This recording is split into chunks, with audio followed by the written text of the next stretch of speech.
nakalaw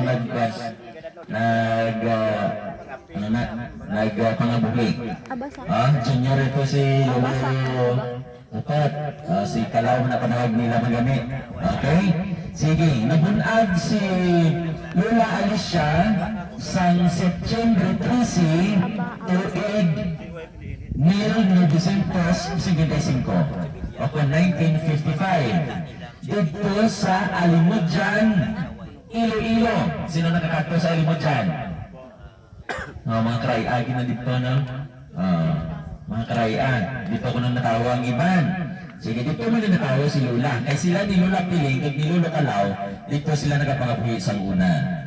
Sige, naka-eskwela si Lola Alicia sa elementarya lang. Elementarya lang siya, pero nakatapos din mo siya grade 6. Kag nakauntad, kag amo ang pag-pamayli, kundi din ng mga baylihan. Okay. Sige, since dito sila sa Iloilo, mga kauturan, si Lolo Kalaw nagpangamulyan dito sa Negros. Agod sa pagpangita sa palangabuhihan, palangumhan.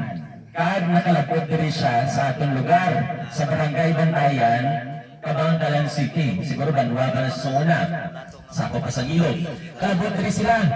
Sino pa sa sinot kayo na naghambal, na ginaagsahan lang ko na si Lolo Primo gali. Si Lolo Primo, naghambal, na ginaagsahan lang ko nung ilang bantod to sa una. Nagaapang-agsa lang sila sa bantod dito sa una. Sa may kalubihan tampi. Dito ko na sila nagapangabuhi. Oo. Kag dito man sila nakabalay. Dito si Lola Alice, kapay pa ko na si Lolo Primo, sila ni Lola Alice, dalagita na siguro.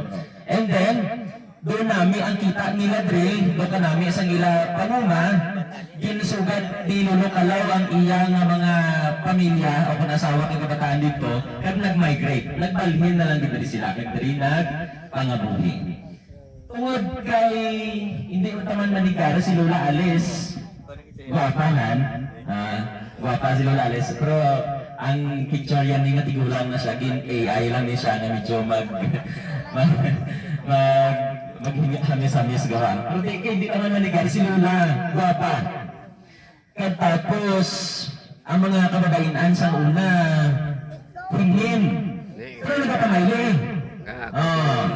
Ambot ko nakaabot si Lola sa kimunda at patadyong sa una nga naglakad sa dalan, way nagro. Arapa. Arapa. Si Lola Eva ang agot nila naka-experience pa sila. Tungod sa mga pamilya, nakapakalagpot to sila sa may tapi, magpayong, magpilas bantayan, lukutan, sa mandaw, upod pa ni sila nila. Ano ganyan ni Manay? Pero ano ganyan yung ngalan?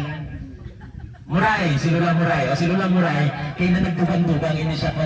Naka-operay na sila sa Drina, kag sa nakamana na si Lola Alice, nakabanding sila, or bigahigid sila. Amo na. So, si Lola Alice, tungod kay nagapamayli, kag may mga solterito man nga nagapuro pangalihid sa una sa iya, dito niya nakilala si Antonio Manong Flores.